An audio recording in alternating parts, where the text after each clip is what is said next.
الحمد لله الذي نحمده ونستعينه ونستغفره ونعوذ بالله من شرور أنفسنا ومن سيئات أعمالنا من يهد الله فلا مضل له ومن يضلل فلا هادي له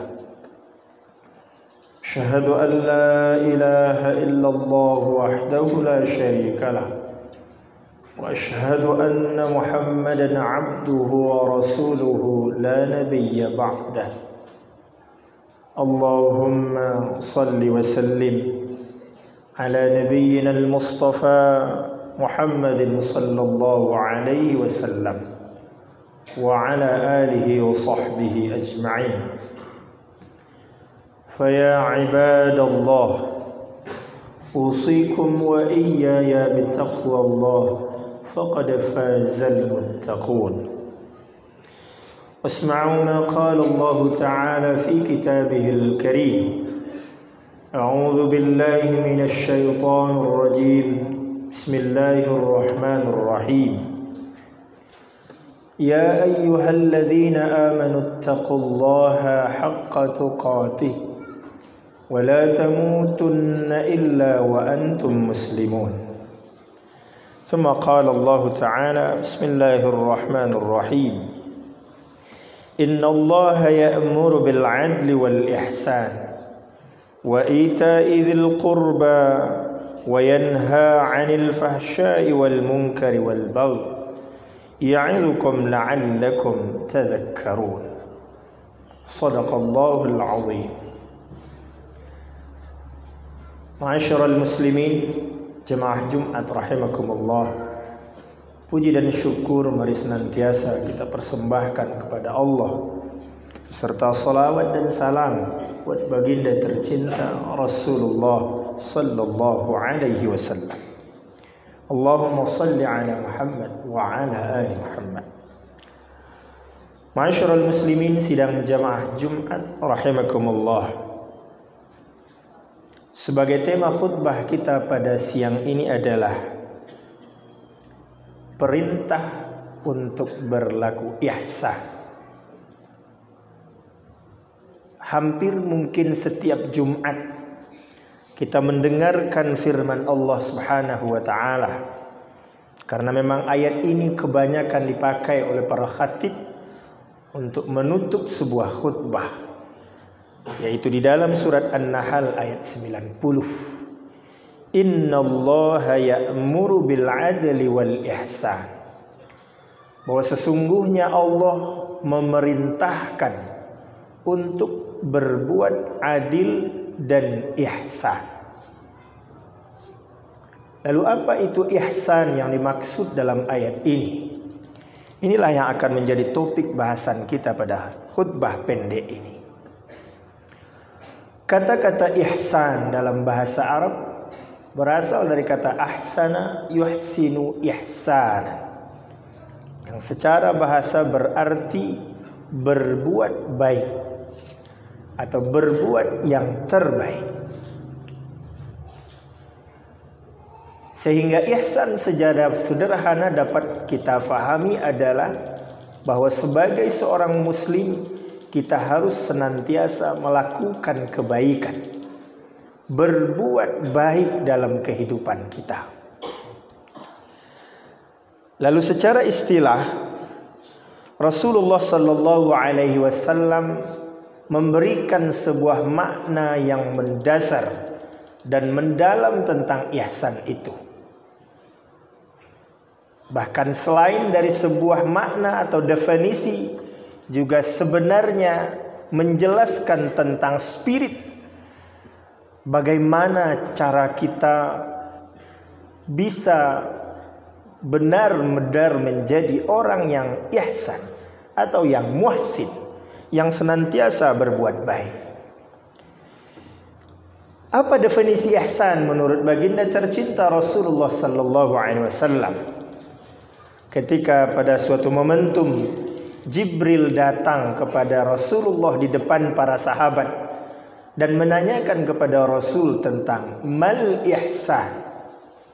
Apa itu ihsan? Lalu kemudian dijawab, al-ihsan. Ihsan itu adalah an ta'budallah ka'annaka tarah. Bahwa kamu beribadah kepada Allah, bahwa kamu mengabdi kepada Allah, ka'annaka tarahu, seolah-olah kamu melihat Allah itu. Fa illam takun tarahu, namun jika kamu tidak bisa membangun persepsi atau keyakinan seolah-olah kamu melihat Allah, maka bangunlah persepsi dan keyakinan fa innahu yaraka, bahwa Allah melihat kita. Jadi ihsan menurut Rasul adalah bahwa kamu menyembah seolah-olah kamu melihat Allah. Kalau tidak bisa, beribadahlah kepada Allah, menyembahlah kepada Allah dengan keyakinan bahwa Allah selalu melihat kita. Jadi keyakinan bahwa Allah selalu melihat kita, itulah substansi dari ihsan itu. Kenapa? Karena tentu orang yang yakin bahwa dia senantiasa dilihat oleh Allah, senantiasa diperhatikan oleh Allah, pasti akan melahirkan kebaikan-kebaikan dalam kehidupannya. Secara sederhana saja, ketika seorang staf, seorang pekerja atau anak buah bekerja di hadapan atasannya, bekerja di depan induk semangnya, kira-kira dia akan melakukan yang terbaik atau tidak? Kita pun dalam bekerja, ketika kita tahu bahwa kita melakukan kerja ditongkrongi oleh bos kita, dilihat langsung oleh bos kita, maka pasti kita akan berikan kerja yang terbaik. Demikian juga umpamanya, ketika di masjid ini punya CCTV dan dia tahu bahwa di masjid itu punya CCTV, ada tidak orang yang dengan berani mengambil atau melakukan sebuah keburukan dalam masjid ini atau di sebuah tempat? Biasanya orang yang tahu bahwa sedang ada CCTV yang merekamnya, dia akan menjaga aktivitas dan perbuatannya. Maka menyadari bahwa kita dilihat oleh makhluk, menyadari bahwa kita dimonitor oleh manusia, akan membuat kita menjadi seorang yang muhsin, yang selalu pasti menampilkan yang terbaik dalam hidup kita. Maka tentu keyakinan bahwa kita senantiasa selalu dilihat oleh Allah, selalu diperhatikan oleh Allah, dan setiap aktivitas kita direkam dengan baik oleh Allah, maka tentu ini akan menghadirkan kebaikan dalam kehidupan kita. Kaum muslimin sidang jamaah Jumat rahimakumullah. Kenapa sikap itu akan membuat kita istiqamah? Karena tentu kita sadar bahwa setiap kebaikan kita akan dibalas oleh Allah Subhanahu wa taala. Sehingga kebaikan demi kebaikan kita tidak terbatas oleh ruang dan waktu, dan juga tidak terbatas kepada orang-orang tertentu atau bahkan makhluk tertentu. Sebagai ilustrasi, seorang ulama di tempo dulu pernah disiapkan makanan yang terbaik oleh istrinya, yang akan dia nikmati bersama-sama pada hari itu. Karena hari itu mungkin hari spesial. Lalu di saat malam datang dan mereka mau makan bersama dengan makanan istimewa itu, tiba-tiba datanglah seseorang yang menggedor pintunya dengan keras. Setelah dia minta anaknya untuk melihat, ternyata yang menggedor pintu itu adalah orang gila. Dan kelihatannya orang gila ini dalam kondisi lapar. Lalu sang anak dengan ijtihad dan idenya, dia ambilkanlah makanan tadi siang di dapur. Dan kemudian dia segera menuju memberikannya kepada orang gila. Di saat melintasi ayahnya, sang ayah bertanya, "Wahai anakku, siapa yang datang dan apa gerangan yang dia inginkan?" Diceritakan oleh anak, kelihatannya orang gila ya, dan dia mau makan. Lalu apa yang kamu ambil? Saya ambil makanan kita tadi siang. Lalu kata ayahnya, jangan itu. Ambil makanan yang akan kita makan malam ini. Makanan terbaik dan terenak ini. Lalu kasih sama orang gila. Dengan sedikit protes, lalu kemudian di sisi lain dengan kepatuhannya sang anak pun mengambil makanan yang akan mereka makan malam itu dan memberikan kepada orang gila. Setelah itu diberikan dan orang gila pergi, sang anak pun komplain lagi kepada ayahnya. "Wahai ayah, kenapa itu yang harus kita kasih? Bukankah makanan tadi siang tadi masih layak untuknya? Dan sebenarnya bagi orang gila, jangankan makanan yang baik, makanan basi kita kasih pun dia masih makan. Lalu kenapa kita harus memberikan makanan yang terbaik yang dibuat spesial oleh ibu untuk kita?" Lalu kata ayahnya kepada anaknya, "Wahai anakku, memang orang gila itu tidak bisa membedakan mana makanan basi dan mana makanan yang baik, mana makanan yang enak dan mana yang tidak enak. Tapi jangan lupa, Tuhannya orang gila itu tahu makanan yang seperti apa yang kita berikan kepadanya." Maka itulah orang yang ihsan, yang mentransaksikan segala aktivitasnya bukan dengan makhluk, tapi dia mentransaksikan pekerjaan dan perbuatannya dengan Khalik. Sehingga apa? Dia mampu memberikan yang terbaik yang dia miliki meskipun kepada orang gila, meskipun kepada orang yang tidak pandai menghargai kebaikannya, atau bahkan orang yang pasti tidak akan bisa membalas kebaikannya.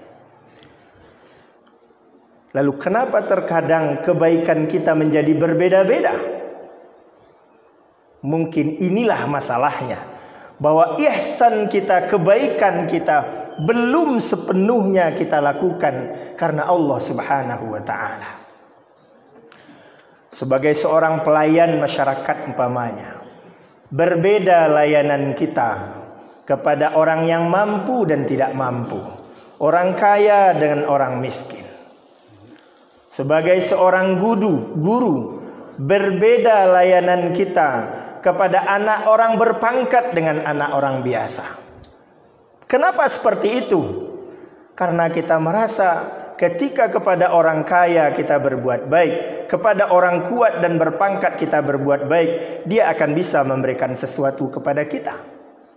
Tapi kepada orang miskin, kepada orang lemah, kepada mereka biasa, kita merasa apa yang bisa dibuatnya kepada kita, sehingga kita merasa tidak perlu berbuat baik kepada mereka. Tapi jangan lupa, andaikan kita berbuat baik kepada orang lemah, memang mungkin orang lemah itu tidak akan bisa membantu kita. Tapi jangan lupa, Tuhannya orang lemah itu maha kuat. Andaikan kita membantu seorang yang miskin, memang mungkin dia tidak akan bisa memberi sesuatu kepada kita karena dia miskin. Tapi jangan lupa, Tuhannya orang miskin itu maha kaya, yang pasti bisa mengembalikan setiap kebaikan yang kita lakukan. Makanya di dalam Al-Quran, Allah mengingatkan kepada kita di dalam surat Al-Isra ayat 8. In ahsantum li anfusikum. Jika kamu berbuat baik kepada orang lain, ahsantum li anfusikum, maka pada hakikatnya kamu berbuat baik pada dirimu sendiri. Kenapa? Karena setiap kebaikan kita akan dikembalikan oleh Allah kepada kita. Ketika kita tentu melakukan kebaikan demi kebaikan itu karena Allah Subhanahu wa ta'ala. Lebih lanjut Rasulullah juga merinci. Kata Rasul, "Man naffasa an mu'minin kurbatan min kurabid dunya, naffasallahu kurbatan min kurabi yaumil qiyamah. Orang yang melapangkan orang beriman dari satu kesulitan di antara kesulitan dunia, Allah akan melapangkannya dari kesulitan akhirat. Wa may yassara 'ala mu'sirin, dan siapa yang memudahkan urusan orang lain dari tantangan dan kesulitan yang dihadapinya, yassarallahu fid dunya wal akhirah. Allah akan juga memudahkan urusannya di dunia dan di akhirat. Wa man satara musliman, siapa yang menutup aib seorang muslim lain, satarallahu fid dunya wal akhirah. Allah juga menutup aibnya di dunia dan di akhirat. Wallahu fi aunil 'abdi ma kana al-'abdu fi auni akhihi. Allah akan menolong seorang hamba kapan? Ma kana al-'abdu fi auni akhihi, selama hambanya itu mau menolong saudaranya. Artinya apa? Apapun kebaikan yang kita lakukan, semuanya akan dibalas oleh Allah melalui orang yang telah kita berbuat baik kepadanya, ataupun mungkin melalui makhluknya yang lain. Tetapi sebaliknya ada juga yang harus kita waspada dan hati-hati. Wa in asa'tum, kata Allah, jika kamu berbuat jahat kepada seseorang, berbuat buruk kepada seseorang, falah, maka semua kejahatan itu juga akan kembali kepada kita. Maka ketika kita tidak mau membantu kesulitan orang lain, maka Allah juga akan menahan makhluknya untuk membantu kesulitan kita. Ketika kita menyulitkan urusan seseorang yang kita anggap dia tidak mampu dan berdaya dan tidak akan bisa membalas, jangan lupa, memang orang yang kita sulitkan tidak akan bisa menyulitkan kita, tapi Tuhannya orang yang kita sulitkan itu akan pasti mengembalikan kesulitan itu kepada kita. Ketika kita membuka aib orang lain, mungkin orang itu tidak tahu bahwa aibnya kita sebarkan, tetapi Allah akan menggerakkan hati makhluknya untuk juga menyebarkan aib kita. Maka ketika kita menipu seseorang, sebagai seorang pedagang, kita menipu seorang pembeli, mungkin pembeli itu tidak tahu dia kita tipu. Dan andaikan dia pun juga tidak akan bisa membalas tipuan itu kepada kita. Tapi jangan lupa bahwa Tuhan dari orang-orang yang kita tipu itu maha kuat dan maha mampu mengembalikan tipuan itu kepada kita melalui orang itu atau melalui makhluknya yang lain. Maka inilah yang ditegaskan oleh Allah dalam ayat itu. Kenapa kita harus berbuat baik kepada sesama? Karena yakinlah bahwa Allah akan selalu mengembalikan kebaikan kepada kita. Dan tidak perlu kita membeda-bedakan objek berbuat baik kita. Kepada orang kaya kita berbuat baik, kepada orang berpangkat kita berbuat baik, tapi kepada orang lemah, orang yang tidak berdaya, kita justru bersikap tidak baik. Maka ini menandakan bahwa ihsan yang kita lakukan belumlah sepenuhnya karena Allah. Dan termasuk demikian juga, mungkin sebahagian kita bertanya, saya sudah banyak berbuat baik, tetapi kenapa kehidupan kita masih sulit? Toh kenapa kebaikan itu tidak kembali kepada kita? Mungkin masalahnya bahwa kebaikan itu belum kita lakukan karena Allah, sehingga Allah juga merasa tidak punya tanggung jawab untuk mengembalikan kebaikan itu kepada kita. Kalau kita berbuat baik kepada seseorang karena mengharapkan orang itu berbuat baik kepada kita, mengharapkan orang itu berterima kasih kepada kita, mengharapkan orang itu membalas kebaikan kita, maka yakinlah pasti kita akan kecewa dalam kehidupan kita. Karena orang yang kita berbuat baik kepadanya, pertama belum tentu dia sadar dan faham bahwa kita sudah melakukan kebaikan kepadanya. Yang kedua, kalaupun dia sadar, belum tentu dia mau membalas kebaikan kita. Dan yang ketiga, kalaupun dia mau, belum tentu dia mampu mengembalikan kebaikan kita. Tapi yakinlah, ketika kita melakukan kebaikan apa saja kepada makhluk di muka bumi ini, maka Tuhannya makhluk itu, Allah Subhanahu wa taala, pasti tahu sedetil apapun kebaikan yang kita lakukan kepada makhluknya. Dan yakinlah bahwa setiap kebaikan yang kita lakukan kepada makhluk akan Allah kembalikan kepada kita. Dalam surat Ar-Rahman Allah juga kembali memastikan, hal jazaul ihsan illal ihsan. Tidak ada balasan dari sebuah kebaikan kecuali pasti juga kebaikan. Kaum muslimin sidang jamaah Jumat rahimakumullah, inilah salah satu konsep kehidupan yang Allah perintahkan kepada kita kalau kita ingin selamat dalam kehidupan dunia dan kehidupan akhirat.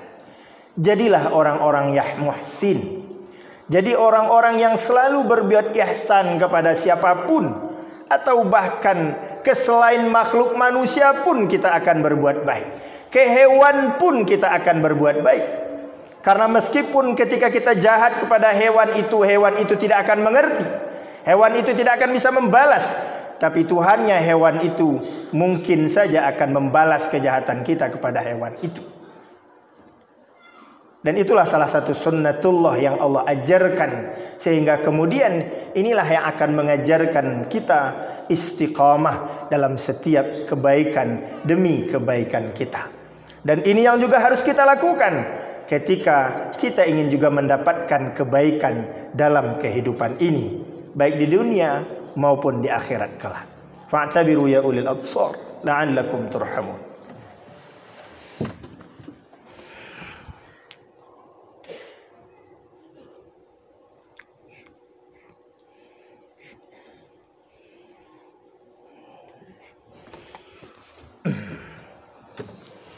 Alhamdulillahilladzi an'amana ni'matal iman wal islam. Syahadu an la ilaha illallah wahdahu la syarika lah. Wa asyhadu anna Muhammadan abduhu wa rasuluhu la nabiyya ba'dah. Allahumma salli wa sallim ala nabiyyina al-karim Muhammadin sallallahu alaihi wasallam wa ala alihi wa sahbihi ajma'in. Fa ya ibadallah usikum wa iyaya bittaqwallah faqad fazal muttaqun.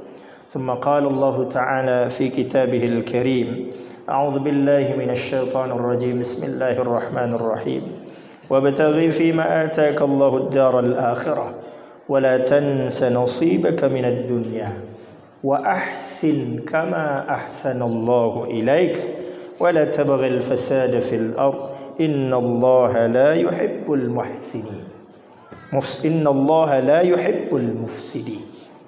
Ma'asyiral muslimin sidang jamaah Jumat rahimakumullah. Salah satu poin dari ayat ini adalah wa ahsin kama ahsanallahu ilaik.